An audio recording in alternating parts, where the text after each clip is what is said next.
OK, breaking news on Good Morning Britain. Straight from Sudan, the evacuation is underway of British nationals, and we are joined by the chair of the Foreign Affairs Select Committee, Alicia Kearns, Conservative MP. You have this straight from the Foreign Office. So what's happening? So the news is that since the ceasefire was announced last night by the American government, we had a rumour yesterday that British armed forces had landed on the ground of Sudan. That has now been confirmed. So they have announced that all British nationals on the ground are now being contacted. There'll be a prioritised evacuation. So what that means is children, people with medical condition, the disabled, and getting them out first. Well, that's an enormous relief, because it felt like they were being left to their own devices. I mean, we're talking about a couple of thousand people. And I didn't realise that there were a significant number of children in that group. How come it's taken this time? We got our embassy staff out through a special forces operation. Why have we left other nationals in such a dangerous situation? So Britain is in a very difficult situation compared to other countries. So Germany has 300 to 400 nationals. They've managed to get them out. We have 3,000 to 4,000 minimum on the ground. Why so many more Brits? The fact is the UK Sudanese population has been very well ingrained for a very long time. It's a special time of the year. It's Eid. People are back visiting families. We have doctors doing DKs to go and help out. But a lot of it, I think, is related to Eid. But the relief is that they are now coming out. I had been very critical of the British government for the fact that we hadn't gotten anyone else yet. Their position had been that both the French and the Turkish convoys had been shot at on the way out. They didn't want British children, British nationals, being shot at and killed while being evacuated. So they believed a ceasefire would be the best opportunity to get out that many people. Can I ask, if it's significant that more Brits had gone over to Sudan, presumably to spend time with their family for Eid, why did the British ambassador to Sudan use that opportunity to come back here for a holiday? So, although it's an important time for families to go over, it's important because the government in Sudan shuts down, all work shuts down. You know, Eid is a time of families coming together. So actually, if there was a best time for an ambassador to be on holiday, it would normally be Eid, because there's no government-to-government communications that time. And we didn't see signs that this was coming, although I will be asking those questions this afternoon in a session of the Foreign Affairs Committee. Didn't see signs. So actually, it's come quite out of the blue.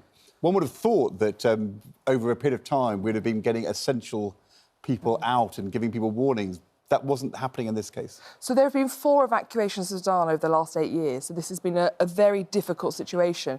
But this has been the closest it has felt to progress. You know, we saw people moving towards a peaceful transition. We were moving towards lifting sanctions against Sudan.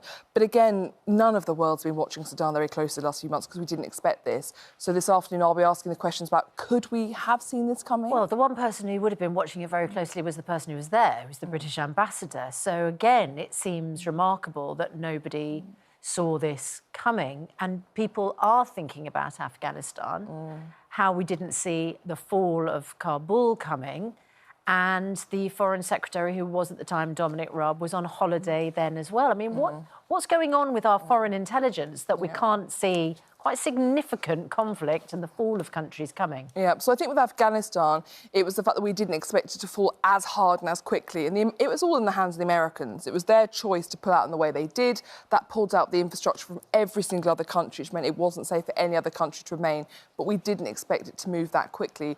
With Sudan, I don't have those answers yet, but I will hopefully have them as of the end of today. Do we know any more detail about what the plan is going to be? Because as I understand it, there is access in the north of Sudan to the port in the north, where there may be possible to get ships to dock. But that's a long way away from where most people are. How will people be able to get from where they are to where their help is going to be available? So what I understand is we won't be evacuating by ship. I believe we'll be evacuating by air. There's an airstrip just north of Khartoum where all the other evacuations have taken place from.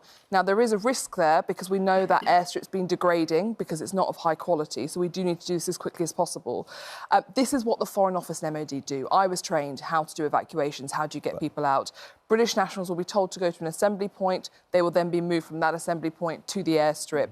Having a ceasefire means it's now safe to move around Khartoum. But the ceasefire is only for how long? 72 hours? 72 hours. So is that the window to get people out before it becomes too dangerous again? At the moment it is, and we know the ceasefire on Saturday only held for 3 hours, so the clock is still ticking. 4,000 people in 72 hours. Is this a special forces operation? It will be all sorts of parts of the armed forces. It will probably be rapid deployment teams and Foreign Office as well. But we do have to question that 4,000 figure in that how many are dual nationals? We don't know if the Foreign Office will be evacuating dual nationals or not. We don't know if all of them want to leave. I know many have registered saying, we're not saying we want to leave, but we do want you to know that we're in the country. Yeah. Kevin and Andrew, what is significant about this? I mean, obviously, to anyone who knows has a loved one or is there in Sudan, hugely significant. But what's the broader picture here?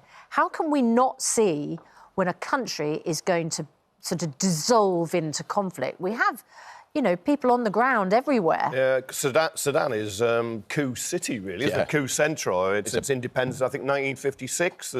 Is it more than a dozen coups? There was one very recently. Now it seems two factions have fallen out. It's supposed to be going back to democracy. There's a big civil movement, actually, of people who want democracy back. But you've got in control people with guns at the moment.